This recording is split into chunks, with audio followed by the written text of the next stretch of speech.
श्री कृष्ण जी बोले, हे कौन्ते, यह शरीर क्षेत्र कहलाता है। इसके जानने वाले को क्षेत्रज्ञ कहते हैं। संपूर्ण क्षेत्र में क्षेत्रज्ञ मुझको जान। क्षेत्र और क्षेत्रज्ञ का जो ज्ञान है मेरा मत से वही ज्ञान है।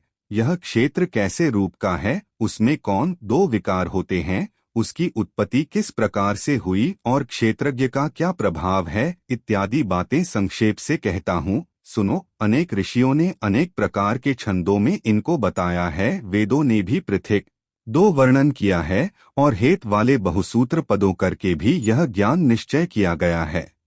पंच महाभूत अहंकार, बुद्धि, अव्यक्त प्रकृति, देशों, इंद्रियों तथा पांचों इंद्रियों के विषय तथा इच्छा, द्वेष, सुख, दुख, संगत, चेतना, धृति, इनके समूह संक्षेप में क्षेत्र और क्षेत्रज्ञ के यही विकार है। मान और पाखंड से रहित सहिंसा, सहनशीलता, सरलता, गुरु की सेवा, पवित्रता, अपने मन का संयम, इंद्रियों के विषयों से विरक्त, अहंकार रहित और जन्म, मृत्यु, बुढ़ापा, रोग, दुख आदि दोषों को देखना, पुत्र, स्त्री, गृह इत्यादि में आसक्ति न करना और इनमें अपने को सुखी दुखी न जानना और इष्ट अनिष्ट की प्राप्ति में हर्ष विषाद रहित रहना, अनन्य भाव से मेरी अनन्य भक्ति, एकांत में रहना, जन समूह में रहने से विराग, सदा स्मरण रखना कि मैं परमात्मा का ही अंश हूँ, ज्ञान प्राप्ति, उद्देश्य मोक्ष को सबसे श्रेष्ठ मानना, इसे ही ज्ञान कहते हैं। इससे जो भिन्न है वह अज्ञान है। अब यज्ञ का स्वरूप वर्णन करते हैं, जिसको जानकर मनुष्य मोक्ष प्राप्त होता है। वह आदि रहित, बड़ों से बड़ा, अकथनीय होने कहा जाता, असत्य ही कहा जाता है। सब और मुख है, सब और कान है, वही जगत में सबको घेरे हुए स्थित है। वह सब इंद्रियों के गुणों का प्रकाशक है, पर उसके कोई इंद्री नहीं है, जिसको किसी से आसक्ति नहीं है, पर जो सबका आधार है, जो स्वयं निर्गुण पर भी चर और अचर है, जो अत्यंत सूक्ष्म होने के कारण जाना नहीं जाता, जो दूर भी है और निकट भी है, जिसके विभाग नहीं होते, पर जो भिन्न दो भूतों में विभक्त समान रहता है, समस्त भूतों का पालन, नाश और उत्पन्न करने वाला वही यज्ञ है। यह अंधकार से परे ज्योतिष्मन पदार्थों को ज्योति देता है। वही ज्ञान जानने योग्य पदार्थ, ज्ञान के द्वारा जानने योग्य सबसे हृदय में वास करता है। इस प्रकार क्षेत्र, ज्ञान और ज्ञेय, इनको संक्षेप में कहा। इसे जानकर मेरा भक्त मेरे पद के योग्य होता है। प्रकृति और पुरुषों दोनों ही अनादि है। विकारों और गुणों की उत्पत्ति प्रकृति से हुई है। कार्य और कारण को प्रकृति उत्पन्न करती है। पुरुष तो सुख और दुख का भोगता है, प्रकृति के गुणों का उपभोग करता है, तदनुसार उत्तम तथा अधम योनि में जन्म लेता है।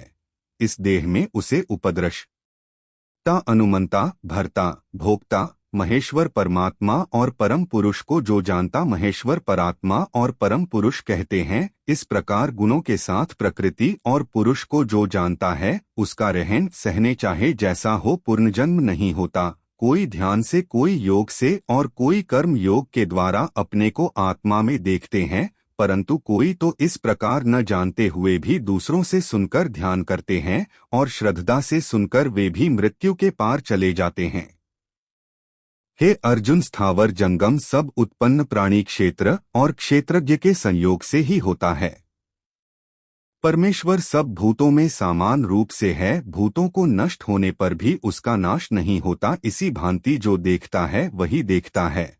सब में समान रूप से स्थित परमेश्वर में देखता हुआ जो आप ही आत्मा का नाश नहीं करता, वह उत्तम गति प्राप्त करता है। जो यह देखता है कि प्रकृति द्वारा सब कर्म होते हैं और आत्मा अकर्ता है, वही मानो देखता है।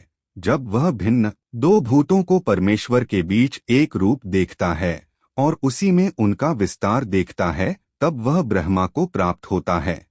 हे कौन्ते, अनादि और निर्गुण होने से परमेश्वर अनन्य के शरीर में रहता हुआ भी वह कुछ नहीं करता, न उसमें लिप्त होता है। जैसे आकाश सर्वत्र व्याप्त होने पर भी किसी से मिलता नहीं, उसी भांति देह में सर्वत्र व्याप्त यह आत्मा भी इसमें लिप्त नहीं होता है।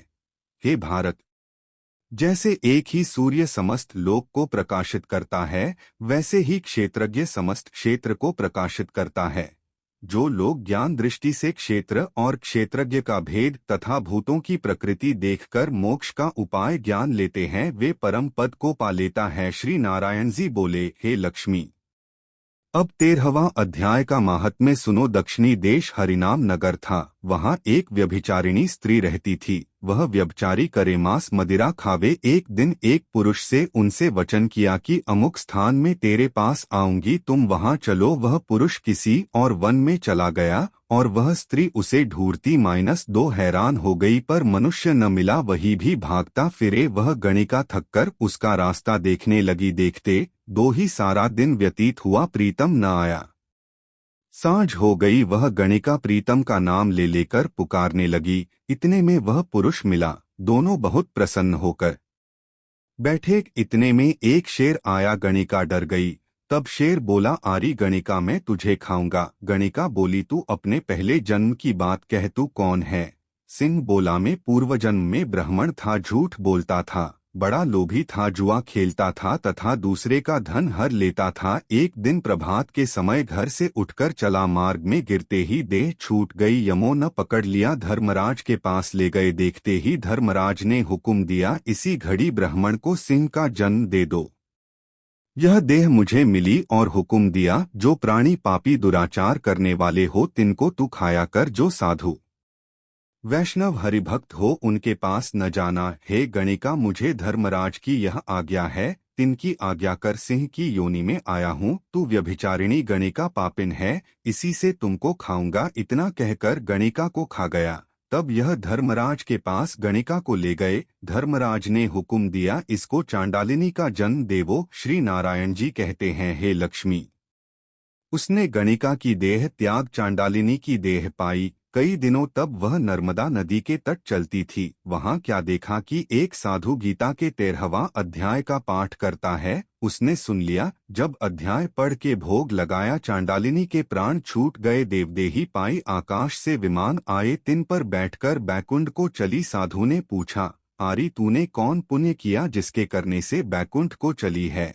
चांडालिनी ने कहा, हे संत जी, इस तेरे पाठ को श्रवण कर मैं देवलोक चली हूँ। तब परिषदों को कहा, कोई ऐसा यत्न करो कि जिस सिंह ने मुझे पूर्व गणिका के जन्म में खाया था उसको साथ ले चलो। तब उस साधु से प्रार्थना की, है संत जी, गीता जी के एक श्लोक के पाठ का फल दिया। तत्काल उस सिंह के देह छूटी, देह पाई। दोनों विमानों पर चढ़कर बैकुंठ वासी हुए, परमधाम को प्राप्त हुए। तब श्री नारायण जी ने कहा, हे लक्ष्मी, यह 13वां अध्याय का महात्म्य है।